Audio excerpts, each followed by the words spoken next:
Dear students, today we are starting the new module, electromagnetics. What is electromagnetics? It is said that most of the processes that happen in nature, except gravitation, is explained by electromagnetics. Whether the process happening in our body, processes happening in a tree, processes in engineering applications, from mobile phone to TV, radio, printer, engines. You look at any device, you will see electromagnetics playing its role. Except gravitation, it is said you can explain any process in nature through electromagnetics. For you people, students of electronics engineering, mechanical and electrical engineering, in the first year, you are studying this electromagnetics as a common course to know its impact in engineering. You will be surprised to know that in 1865, Maxwell wrote one equation. Can you believe one equation created a branch of engineering? What was that equation? He said, see this, curl of magnetic field is J plus dou D by dou T. This one equation has contributed to the creation of a branch of engineering. What is that? Wireless communication, telecommunication, radio communication. Before this, Faraday, Ampere, Oersted, they developed laws. They developed electrical engineering. Correct? Oersted, Faraday's laws, Ampere's law, Gauss law, these form the foundation of electrical engineering. What do you do in electrical engineering? You generate electricity, Faraday's law. What do you do in electricity? You make motors, transformers, Ampere's law, Faraday's law, Gauss law. Correct? So whole electrical engineering got created by several of these laws in the earlier part of 19th century. Maxwell in 1865 wrote one equation, and remember, it is this term which led to the creation of electromagnetic wave, and thus Marconi made the first radio. So in these chapters you are going to see how we can use these expressions to make new applications. For you people, now to understand these equations, you need basic training on vectors. See here, magnetic field, current density, electric flux density, these are all vector quantities. What are vectors? To understand electromagnetics, you must be well trained in fundamentals of vectors, vector operations, vector calculus. So now in this first lecture, I am focusing on what are vectors, how to add vectors, how to multiply vectors, what are the operations we can perform on vectors, what is vector calculus, what is divergence, what is curl, what is gradient. This is the foundation required to understand electromagnetics. Okay? So now, first thing you must know is, in nature we have several quantities which require both magnitude and direction. You may say mass is 10 kg. Mass can be represented by one number, correct? Temperature 35 degree, one number is enough. But if I say what is the velocity of an aircraft, then you cannot say velocity of the aircraft is 1000 km/h. You must mention the direction. Otherwise, we will not know in which direction the aircraft, the ship, the rocket, the satellite, they are moving. Correct? So there are several quantities which require not just one number, they require magnitude and direction. Otherwise, they have no meaning. So certain quantities called as force, velocity, momentum, all these are very common in civil engineering, mechanical, in engineering itself. If you don't know what is force, how it acts, you will not know the direction in which a rocket will fly. Correct? In the case of a rocket, burnt gases are moving downwards, upward thrust.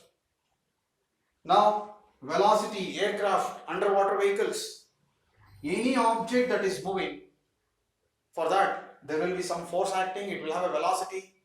To understand the complete process, we must know what is known as magnitude, okay, and also direction. Such quantities are called as vectors. They have both magnitude and direction, whereas scalars, mass, temperature, they have only magnitude. For them you just need ordinary real numbers, enough. But to represent force, all this, integers, real numbers, natural numbers are not helpful. It is like complex numbers. Why do we need complex numbers? To represent periodically varying signal, voltage, current, you need complex numbers. The same way, to represent force, velocity, all these quantities, we need new mathematical quantities called as vectors. So how to represent vectors? Imagine a force. A vector is having three components. I represent a force like this here. 6x x cap minus 4y square y cap plus 3z cap. We call this as a vector, force given so many Newton. Okay. Now this is called as x component of the force. This is called as y component, and this is z component of the force. So a vector is made of three components, right? Suppose if I say this is F1 and another force F2, okay? 7x plus 1y minus 4z z. This is another force, so many newtons. Suppose if you want to know how to add these vectors, when you are adding the vectors, you have to add the components. F1x and F2x. This is F2y. This is F2z. Correct? So when you are adding the vectors, you must add the same components. So now, what is the vector law? How to represent a charge kept in a point, two vectors? How to find force of interaction between two vectors? Coulomb's law you have studied in 12th standard, but it is only in terms of magnitude you have studied. Now you will study here Coulomb's law in vector form, because distance between the two charges has to be represented as a vector. Correct? So how to represent a position vector for a charge, for a point? So I will start from the basics of vectors. Okay? Imagine origin. Okay? Now imagine a point A at 1, 2, 3. Okay? Now this is origin 0, 0, 0. O. Now the line joining the point A to the origin, we call it as vector OA. Now vector OA, how to write? This is x1, y1, z1. This is x2, y2, z2. Correct? Now vector O to A means, see here, from here we have to start x2 minus x1 into x cap. See here, this is x component of the vector, plus y2 minus y1. y2 minus y1 into y cap, plus z2 minus z1 into z cap. So x1 1 minus 0, 1x, y2 minus y1 1y, z2 minus z1 1z. This is the vector OA. Okay. Now imagine another point B. That is 2, 3, 4. Okay. X, Y, Z coordinates of point B. Now let us join AB. I want to know what is vector AB. Okay. Now AB is, the vector is here, A to B. So start from here. This is x2, y2, z2, x1, y1, z1. So 2 minus 1 x cap plus 3 minus 2 y cap plus 4 minus 3 z cap. Okay? So what do you get? 1 x cap plus 1 y cap plus 1 z cap. This is AB. Now see here, I will draw OB vector. I want to know what is OB. Now see here, OB is O to B. This is x2, y2, z2, x1, y1, z1. 2 minus 0. 2x cap plus 3 minus 0, 3y cap plus 4 minus 0, 4z cap. Is it clear? So now you can see a rule here. Please observe OA and AB. You can write OA plus AB is equal to OB. This is law of vectors. You need this in civil engineer. You know what? What this law is saying? Suppose at this point, if there are two vectors acting in one direction like this, another vector acting like this, then the object will move in this direction. Please remember this important law. OA plus AB is equal to OB. Law of triangular forces. This tells you vectors are an easy tool to find resultant of two vectors. If there are n vectors, resultant is vectorial sum of those vectors. So resultant of OA and AB is just OA plus AB. This is the resultant of these two vectors. So vectors, one very important application is to find the resultant of many forces. For example, a rocket moving in upward direction, it is acted upon by many forces. To find the resultant track in which the rocket moves, you can easily find it through vectors. So to find the resultant, vectors are so easy, very useful. So vectors help us to find resultant of many vectors, many forces. This is one very important reason behind studying vectors.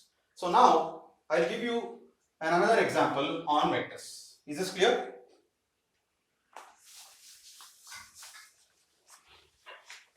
See here.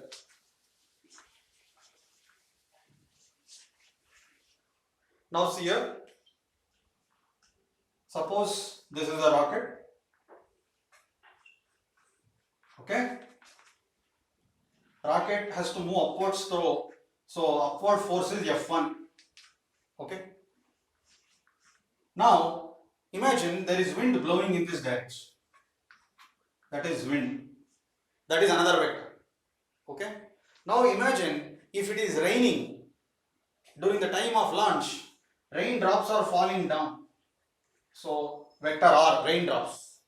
Now imagine there is friction with air. Rocket has to move through the Earth's atmosphere. Atmosphere has air, gases. They oppose. There is a friction. Frictional force opposes another force. Friction. See, so many forces are acting on a rocket that is moving upwards. Now, because of this, the rocket which was supposed to move like this will decrease in its velocity. It may move like this. Then it will take up a wrong trajectory. So now, in the absence of these three vectors, rocket would have moved like this. In the presence of these three, resultant vector on the rocket is, to know resultant force, add x components of all the vectors, y components of all the vectors, z components of all the vectors. So vector F, vector W, wind, then raindrops, then frictions. Resultant. Is it clear? Imagine an aircraft. This is an aircraft. See this? Moving like this. This is the velocity in which aircraft is moving. But what if the wind is blowing in this direction? Gravity is acting downwards. So because of the wind, the aircraft takes this path. Now the pilot should direct the aircraft in this direction. Why? the wind will shift it to this axis, correct? So a ship moving in water, imagine a ship moving in water, if there is a water current in this direction, the ship will change its path. So because of that, the sailor will have to change its direction. So vectors are so important when you are handling many forces, right? So now we understood how vectors are added. Now I will show you how vectors are multiplied. Okay? Vector multiplication. Vectors cannot be multiplied similar to integers, correct? So how do we multiply vectors? Why multiplication of vectors is required? See here, all of you know work done. If you want to know, it is dot product of force and displacement. In electromagnetics, potential difference, it is dot product of electric field and displacement, correct? So dot product and cross product are very important operations with respect to vectors. They will tell us the relation between the two vectors. Okay, so first I will take dot product of two vectors. What is dot product of two vectors? Suppose if vector A is 3x x cap minus y cap plus z cap. Okay, vector B is minus 4y cap plus 3z z cap. Is it clear? Now we all know by definition A dot B is called as dot product of vectors is equal to magnitude of A into magnitude of B into cos theta. I did not tell you how to find magnitude of a vector, how to find unit vector of a vector. I will tell you now. See, vector A is this. Magnitude of vector A is root of, this is Ax, this is Ay, this is Az. Magnitude of x component, Ax square, Ay square, Az square. So root of, this is x component, 9x square. Here it is just minus 1, plus of minus 1 whole square, plus 1 here, correct? This is Ay component minus 1, Az component plus 1, this is called as magnitude. How to know the direction of the vector? Unit vector. See here, A cap represents unit vector. It is vector A divided by its magnitude of A. So now here vector is 3x x cap minus y cap plus z cap. This is vector. Okay. Magnitude of this vector is this, root of 9x square plus 1 plus 1. Do you understand? So to find magnitude, you are adding square of all the x, y, z components. To find unit vector, you have to divide the vector by its magnitude. Now here, magnitude of A means this. Magnitude of B, root of minus 4 square plus 3 square into cos theta. This is dot product. It can also be given by, see here, Ax into Bx plus Ay into By plus Az into Bz. This is dot product. Ax into Bx. For example, here Bx is 0. Ax is so 3x into 0. I dot I, x dot x is 1. Correct? Y dot y is 1. Z dot z is 1. Now here minus 1 into minus 4. 4 y cap. Correct? No unit vector there. 4 plus here 1 is there, Az into 3z. Just 3z. Correct? Ax, Bx, Ay, By, Az. So dot product gives you a number, a scalar number. Okay? This is the expression for dot product of two vectors. What does this tell you? See, dot product tells us a very important thing. You know what? Whether two vectors are parallel to each other. See, look at this number. If they are parallel, cos 0 is 1. If the two vectors are perpendicular, dot product is 0. I dot j. For example, I'll take up an example now. See here, I take up two vectors which are perpendicular. You will see vector A 3x x cap, vector B 4y y cap. Okay, what is A dot B now? Ax bx plus ay by plus az bz. Correct? Ax is this, bx 0, ay 0. Correct? So if dot product is 0, it means vectors are perpendicular. Correct? So dot product is a very important tool to find out whether two vectors are parallel or perpendicular. In an electromagnetic wave, the electric field and magnetic field are perpendicular, so E dot B should be 0. Correct? Now I'll solve a problem. The problem is a very simple problem in your civil engineering. See here, find the work done to move work done by the force F is equal to minus 4x x cap plus 2y y cap. Okay? If the displacement is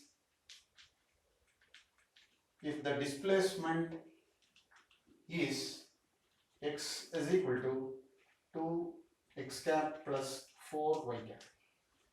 So what is work done formula? Work done is equal to force dot displacement of two vectors. So fx into xx plus fy into xy y component plus fz into xz. Okay, so fx minus 4 into 2 minus 8 plus fy 2y into 4 8y. This is work done, so many joules. Is it clear to you?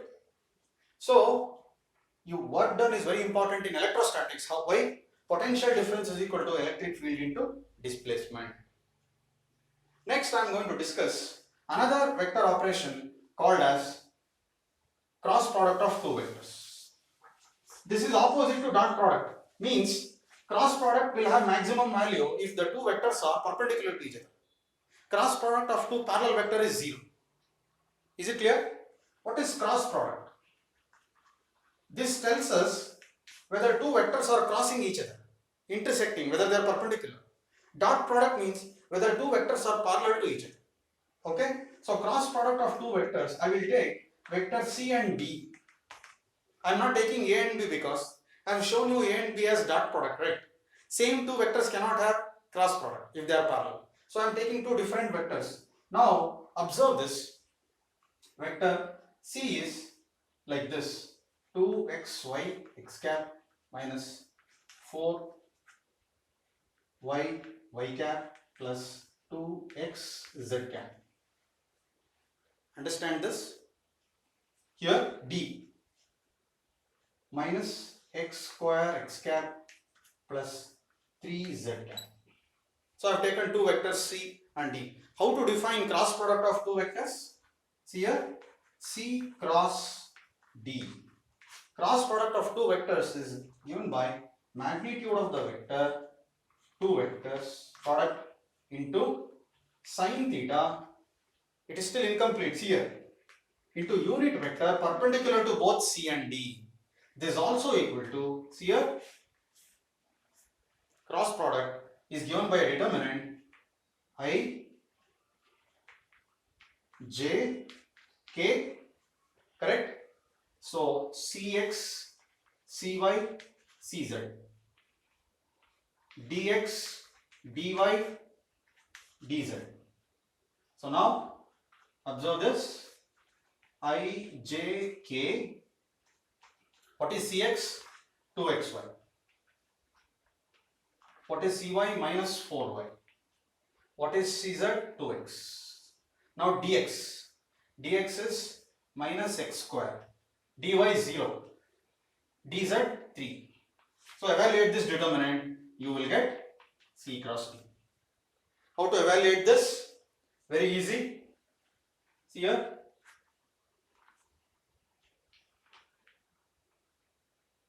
I cap into, see here, multiply this two, minus 12y, minus multiply these two, 0, minus j cap into, multiply these two, okay, 6xy, minus 2x square, minus of minus plus, this is binary, plus last term, k cap into, multiply these two, 2xy into 0, 0 minus 4 minus 4y minus x square minus 4 x square y square. So cross product of two vectors is given by the determinant. It is a vector. Please see this. Cross product of two vectors is a vector. Dot product of two vector is a scalar. Force into displacement, you got some number, work done. Work done is a scalar.